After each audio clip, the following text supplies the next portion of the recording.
Hello, how's it going, everyone? Thank you for joining me on another episode of the Music Reviewer Podcast. My name's Josh, and today we are going through another album review. I have for you guys the latest album by Bully, titled SUGAREGG, this being their third full-length album released on Sub Pop Records. Bully being the solo project of Alicia Bugnano. I don't think I said that right, but yeah, this is a pretty fun indie rock album that I was slightly intrigued by, but yeah, I'm going to be covering it for you guys.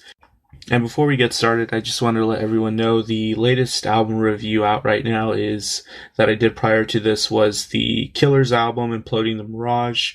That one I had some mixed feelings on. Overall, I thought it was decent for what it was, but I had quite a lot to say on there. And if you're intrigued by any of the Killers music or my thoughts on that, go ahead and check that episode out. And yeah, let's go ahead and get started on the album review today.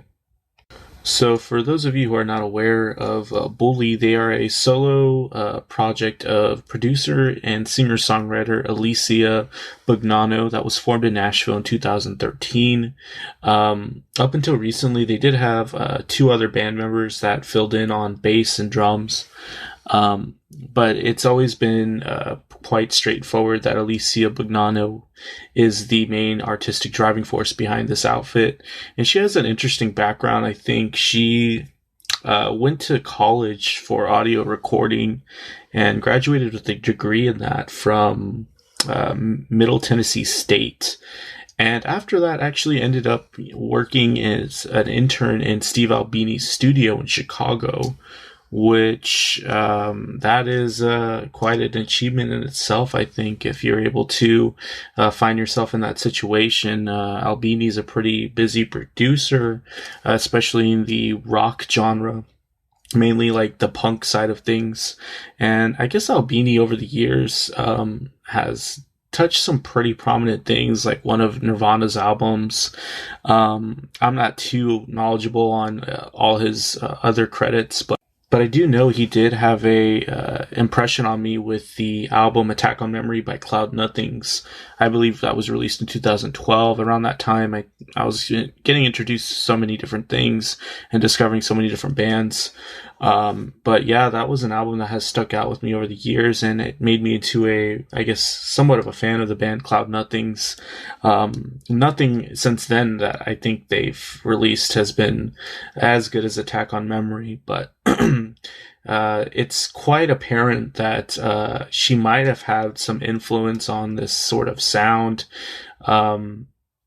because one of the first things I immediately thought about when I turned on this album was that it has a bit of a Cloud Nothings kind of sound and production style to it, but there's more reasons for that as well.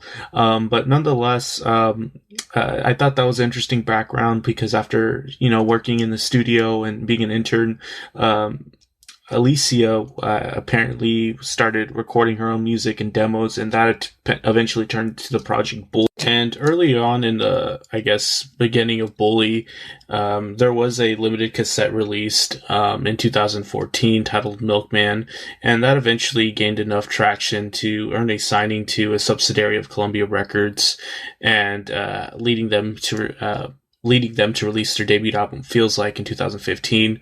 I don't believe I was knowledgeable of that album being released in 2015, let alone Bully. I will say that I might have ran into them and listened to the music around that time, because that was around my college years where I was listening to so many different bands and things, especially in the indie rock genre. And Bully also does seem to have a stark similarity to bands that I was listening to around that time as well, such as like Speedy Ortiz or Cloud Nothings. But then in 2017, they did release the record Feels Like on Sub Pop Records, so they did change labels, which I think overall that's probably a good move for them. and both albums did receive positive critical acclaim. Losing was an album I did actually listen to right now in preparation for this review, because honestly, I have not been an avid Bully listener. I think if I wasn't reviewing this album, I might have not have gone back and listened to Losing. But overall, I thought in comparison to this album, Sugar Egg, Losing is more of a stark difference primarily in the production, and that's probably attributed to Alicia doing the production prior to Sugar Egg. But overall, I got a sense that overall there's a more clear sound and distinction, especially in the guitar tones and the way they sounded. It seemed like in Losing, she put a little bit more weight on the guitars and gave it distinct textures. I'd say that it's also in Losing, you get the stark similarities to a band like Speedy Ortiz, throwing in like an unconventional use of lead guitar, especially in the melodic parts, and also like a similar vocal delivery to the front woman of Speedy Ortiz. And I'd say maybe Losing even had like a small like hint of Pixies influence. However, I think it still kept much of the grit that I later found on Sugar Egg. And I'd say that Sugar Egg maybe didn't keep a lot of the experimentation and sense of abstractness that I found on Losing. And honestly, that could have come from the lineup change from the second to third album as well. I'm not sure how big a role of the writing process was changed. I'd say the loss of the rhythm section from one album to the other could have possibly affected the writing style. But yeah, in Sugar Egg, it is worth noting that Alicia Bugnano did not contribute to the production solely, and there was two other producers that touched this album, and of course Alicia performed everything but the drums. And I'd say it's a pretty stark change in the sound. Especially with me coming in as listening with fresh ears. I don't really have a bias attached to Bully. I'd say immediately when you look at the producers, John Congleton and Graham Walsh, specifically one of them, Congleton, and I'd say that it's quite apparent that Congleton has a certain way of going about his mixing and his production, primarily in the guitar sounds, and you can definitely get that right off the bat with the intro track added on. I will say overall, Sugar Egg, though, I did find it to be an album with highlights all throughout it. I really think it was a nice project. I really think that a lot of the angst and energy is still there on much of the time.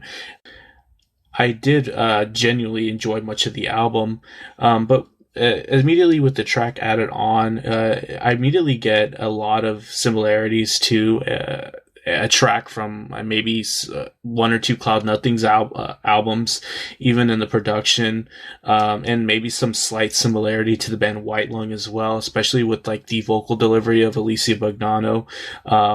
I like the instrumental breakdown that this track features. I feel like that, and it has that specific part in the song has the most similarity to Cloud Nothings. And I'd say there's a good reason with that. John Congleton was on the production on Here and Nowhere Else, the second album of Cloud Nothings, which early on in Cloud Nothings' career, this sound was fairly, I guess, consistent. And then we go over to one of the highlights I feel on this album, the second track, Every Tradition. This track, in my opinion, had more clear guitar melodies. It makes a point to have like an opening guitar hook as well. I like the clean guitar tone that is used in much of the track. There's more of a straightforward, strong song structure as well, and it's more of an accessible sound. I like the rim hits in the drum track as well, the nice melodic bass lines that peek through here and there. Even though it has like this distorted sound overall, there's like a smoothness in the overall texture of the track. So on every tradition, I did enjoy. I did start enjoying this album, and that level of enjoyment started staying consistent going to the third track where we start, which featured a fat and buzzy bass line groove in the intro that's really punchy, and then there's some heavily distorted guitars following along with that bass groove. Eventually, when the guitars are introduced, some shouty and raspy vocal lines from Alicia. There's melodic guitar lines thrown in that color the chorus. Some melodic bass lines as well that are thrown in as the track develops. I like the dynamic contrast in the vocals as long as the song develops as well. The "On the Way to Start" refrain is quite memorable and earwormy. And I guess I would note on where we start, the producer on here is the other one that only shows up for 2 tracks, Graham Walsh. I'd say it is a little bit telling when you hear the production styles, how they differentiate. I will say I'm probably more partial to Walsh, but we'll just keep on going from there. The track Prism on the 4-track is quite good as well. There's a bass groove that structures the track. It's the tone on that bass sounds pretty dirty and distorted. Overall, the track has more of like a relaxed sound, not nearly as much tension. There's a steady drum groove that helps the track, that gives the track some character. The snare hits are always present and clear. I did enjoy that part as well. There's some nice clean guitars in the verses as well. But there's like an overdriven guitar tone that immediately just goes into dominate the chorus, and it's almost shoegaze like. The track also features some melodic clear guitar tones, and adding on to those clear guitar tones, they do come through a lot of times on the track, and I do enjoy that. It's a straightforward indie rock track. I feel it's probably one of the most straightforward tracks on this album. There's some pretty clear and clear harmonies in the verses as well. I'd say the song does have a bit of a long run time, so it did grow a little stale towards the end, but I did enjoy the track. Skipping over the track You, I feel like the next track after that, Let You, was a highlight. I enjoyed that clean melodic bass groove that structures the track. The drum track too hits nicely and it has presence. There's a sort of punk type of flair to this, especially in the delivery of those vocals. There's some enjoyable moments on those verses when the bass and the drums are isolated together. There's definitely some more Cloud Nothing's influence here as well. I would have liked to hear maybe some more louder presence and the rhythmic guitars, but overall I did enjoy that very angsty vocal performance on this track. On the next track after that, Like Fire, I didn't really think that was too much of a highlight, but I did like the hooky guitar riff in the chorus that plays off the vocals on this track. Overall, I think it's decent. I feel like the sound of the track overall has some really thin sounding guitars, and at this point, I'm really starting to see the trend with Congleton's production. A lot of the guitars just kind of muddy up together. They sound thin and maybe a little bit buried at times too, just not very distinct and prominent. And that's Like Fire is a good representation of that. Stuck in Your Head, I did enjoy the overall tightness of the track. I like how the bass line just follows everything so well. I like the ghosty and eerie sounding backing vocals on here. The chaotic nature and mood of the track is quite good as well. This track dynamically is just a good shift. It has moments where the guitar work sounds maybe like the first Beth's album. There's a bit of unpredictability in the chorus as well. I really dig that. I think this track is probably the most experimental on this album.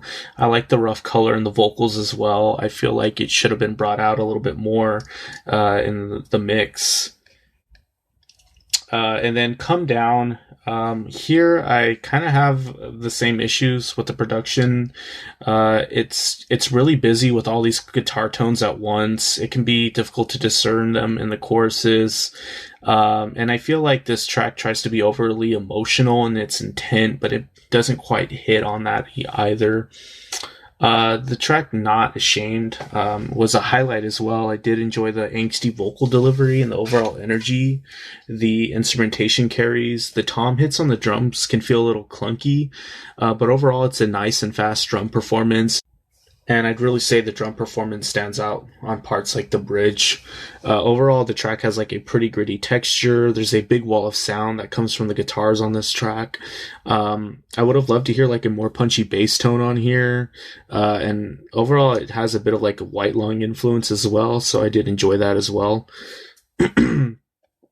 Hours and Hours was another highlight. I love the clean bass riff that comes in the intro, the nicely performed clean vocal part using the high registers. The drum track tastefully comes in with some light cymbal work, giving the track like a nice texture. There's some lovely melodic bassline colors that in the track that come in nicely as well. And the track does a good job of building up anticipation before the chorus. It's more of a better sell at the emotionally charged aspect of that. So I thought Hours and Hours was a good track overall. And then we're pretty much at the end of the album when we get to What I Wanted. Overall, I kind of just have more issues with the production on here. I like some of the nice clean guitar textures, but I feel like the bass line was a little bit buried. And the guitar leads, the lead guitar lines were a tad too thin. The track does have like a bit of assertiveness to it though, and I did think that there was some nice highlights, especially on the choruses when there's like an accented third beat. It gave the track like some distinction, and I did enjoy that part at least. And I did enjoy this album. I'm just kind of torn on it. I do enjoy it overall, like in its like songwriting, and its performances, and it's quite impressive that Alicia Bagnano played this all by herself and pulled off quite a concise album. I feel like this was more straightforward and to the point. I guess just overall, I just really wish like maybe there's more sonically it sounded differently, but I understand that there's a multitude of reasons why that could have been.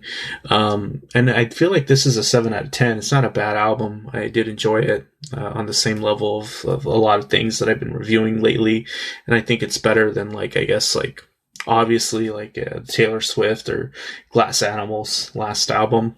So, yeah, if you made it to this point in the review, if you're interested, well, thanks for listening, first of all. And if you're interested in like some punchy, like punk inspired indie rock, and some enthusiastic vocals, this album might be for you. I think you might enjoy it. If you're looking for something, I guess that is, a little bit more, if you are a fond of Bully and you are a fan of Losing, I'd say you might not like this album, but overall I did enjoy it. So if you made it this far, yeah, thanks again for listening. I'll be reviewing some more stuff soon, and take care of yourselves.